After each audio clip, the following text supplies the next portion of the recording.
OBC প্রমাণপত্র খেলিমেলি দূর কর। ওবিসি প্রমাণপত্র খেলিমেলি দূর কর। আমার অধিকার আমার দিও। আমার অধিকার আমার দিও।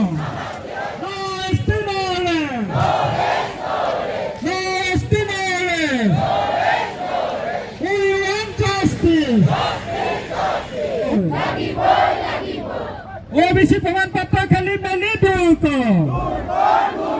ওবিসি প্রমাণ খেলিব।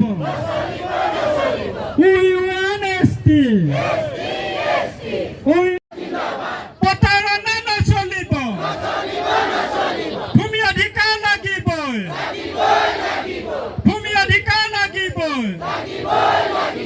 ভূমি অধিকাৰ লাগিবই। বিজেপি চৰকাৰ হুঁচিয়াৰ।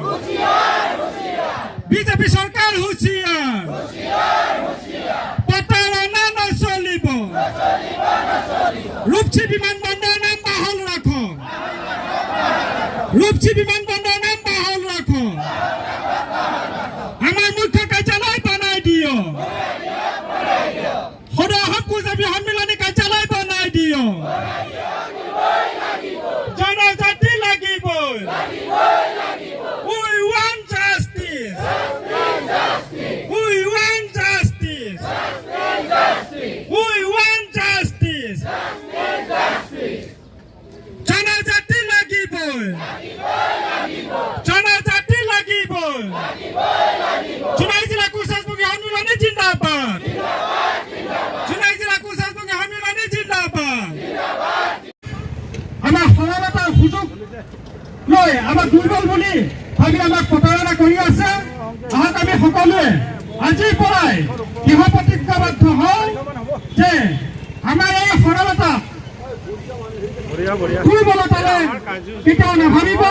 আমাৰ শক্তি আছে। আমি শুই থকা সিংহহে।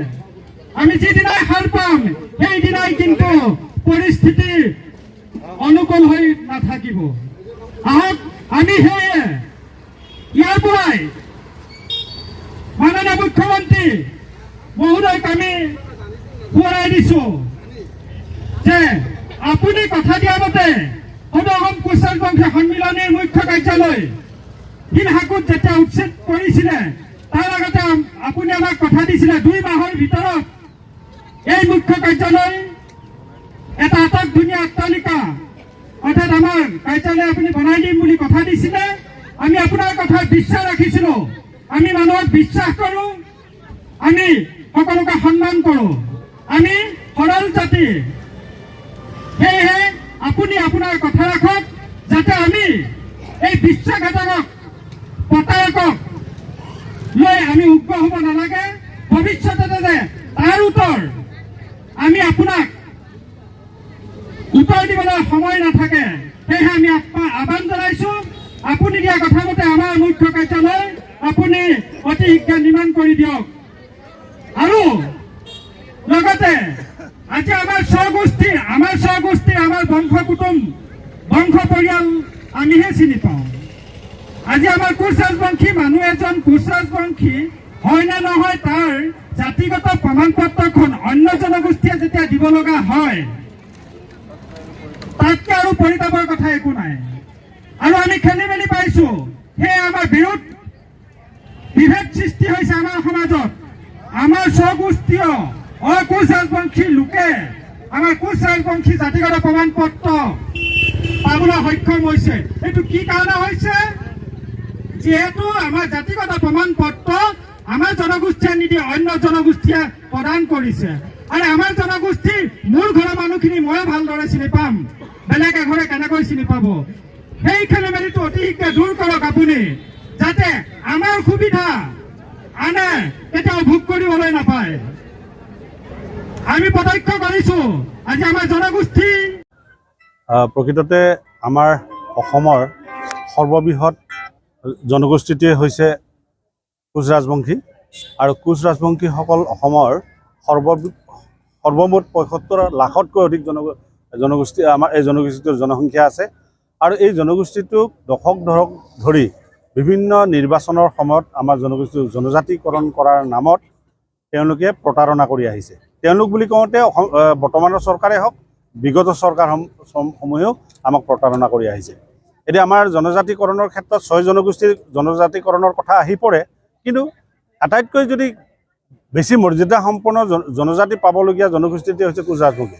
এটা উদাহৰণ 1996 চনত আমাৰ কোচ ৰাজবংশীসকলক জনজাতিক মৰ্যাদা দিয়া হৈছিলে 18 মাহ, অৰ্থাৎ সংসদত বিল পাছ নহ'লে ৰাষ্ট্ৰপতিৰ অধ্যাদেশৰ জৰিয়তে জনজাতিকৰণৰ মৰ্যাদা ছমাহকৈ 3টা অধ্যাদেশৰ জৰিয়তে আমাৰ জনজাতিকৰণৰ মৰ্যাদা দিছিল। কিন্তু ভাৰতৰ ভিতৰত বিৰল এই বিলখন সংসদত কোনোদিন উত্থাপন নহ'ল। যিয়ে নহওক, এতিয়া আমি প্ৰতাৰণাৰ বলি হৈছোঁ। আৰু এটা কথা, আমাক কোচ আৰু ৰাজবংশীসকলক ডিভাইড এণ্ড ৰুল পলিচি খটুৱাবৰ কাৰণে বিভিন্ন ৰাজনৈতিক দলে কোচসকল বেলেগ, ৰাজবংশীসকল বেলেগ, এই ডিভাইড এণ্ড ৰুল পলিচিটো আমাৰ মাজত বিয়পাব বিচাৰে। কিন্তু কোচ ৰাজবংশী বুলি সুকীয়া বেলেগ বেলেগ জনগোষ্ঠী নাই। বুৰঞ্জীৰ পাতত আপোনালোকে পঢ়িলে গম পাব। সেইটো তাৰপিছত এই জনজাতিকৰণৰ ক্ষেত্ৰত যদি এই বৰ্তমান চৰকাৰে কোনো পদক্ষেপ নলয়, ইয়াৰ পৰৱৰ্তী নিৰ্বাচনত কিন্তু যোগ্য উত্তৰ যিকোনো দলেই পাব। লগতে সিদিনাখন শিলহাকত এটা উচ্ছেদ কাৰ্য চলিছিল, বিভিন্ন পৰিয়ালৰ উচ্ছেদ কৰাৰ লগতে তাতে আমাৰ সদৌ অসম কোচ ৰাজবংশী সন্মিলনীৰ মুখ্য কাৰ্যালয় 3মহলীয়া এটা ভৱন আছিলে।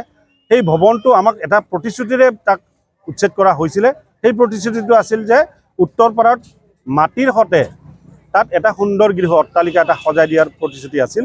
কিন্তু বৰ্তমানে এই সংক্ৰান্তত আমাৰ মাননীয় মুখ্যমন্ত্ৰীক লগ কৰিব বিচাৰিছোঁ যদিও তেওঁ এতিয়ালৈকে লগ আমাক দিয়া নাই, আৰু তেওঁ আমাক সঁহাৰি দিয়া নাই, ৰেছপন্স দিয়া নাই।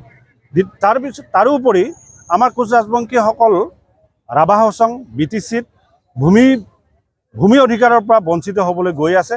আমি অসমৰ ভূমিপুত্ৰ খিলঞ্জীয়া জনগোষ্ঠী, জনগোষ্ঠীয়ে এই ভূমি অধিকাৰৰ পৰা কোনো ক্ষেত্ৰতে যাতে বঞ্চিত নহয়, এই ক্ষেত্ৰত চৰকাৰে পদক্ষেপ ল'ব লাগিব। আমিও কিন্তু এই ক্ষেত্ৰত হাত সাৱটিও বহি নাথাকিম। তাৰোপৰি ধুবুৰীত এটা ৰূপসী বিমানবন্দৰ নামটো সাল সলনিৰ কাৰণে চৰকাৰে এটা ভূমিকা লোৱা আমি দেখা পৰিলক্ষিত হৈছে। এই নামটো আমাৰ কোচ ৰাজবংশী জনগোষ্ঠীৰ এটা মৰ্যাদাৰ লগত জড়িত হৈ আছে। এই ক্ষেত্ৰতো তাত যাতে সাল সলনি নহয়, তাৰ কাৰণে আমি এই সজোৰে এটা দাবী উত্থাপন কৰিছোঁ। তাৰোপৰি আমাৰ জনগোষ্ঠীটোক প্ৰমাণপত্ৰ দিয়াৰ ক্ষেত্ৰতো ভূমিপুত্ৰ মিছন বুলি এটা মিছনৰ জৰিয়তে চৰকাৰে প্ৰমাণপত্ৰ দিয়াৰ কাৰণে যিটো পদক্ষেপ লৈছে, এইটো ত্ৰুটিপূৰ্ণ। কোচ ৰাজবংশীসকলক আমি চিনি পাওঁ, কাক কেনেধৰণে প্ৰমাণপত্ৰ দিব লাগিব আমাৰ জনগোষ্ঠী হিচাপে। সেই জনগোষ্ঠীটোক প্ৰমাণপত্ৰ দিয়াৰ ক্ষেত্ৰত কেৱল কোচ ৰাজবংশী সন্মিলনীকহে এই দায়িত্ব অৰ্পণ কৰিব লাগিব। অন্যথা আমাৰ নিজৰ জনগোষ্ঠীৰ বাদেও অন্য জনগোষ্ঠীয়ে এই প্ৰমাণপত্ৰ লৈ আমাৰ জনগোষ্ঠীটোৰ মাজত আউল লগোৱাৰ এটা সন্দেহ আছে। গতিকে আমাৰ কোচ ৰাজবংশীসকলে শান্তিপূৰ্ণ এটা জনগোষ্ঠী, সৰল জনগোষ্ঠী। শান্তিপূৰ্ণ আৰু সৰল বুলি যদি আমাক দুৰ্বল বুলি ভাবে, তেতিয়াহ'লে বৰ্তমান চৰকাৰে কিন্তু এইটো ভুল কৰা বুলি আমি ভাবি লৈছোঁ।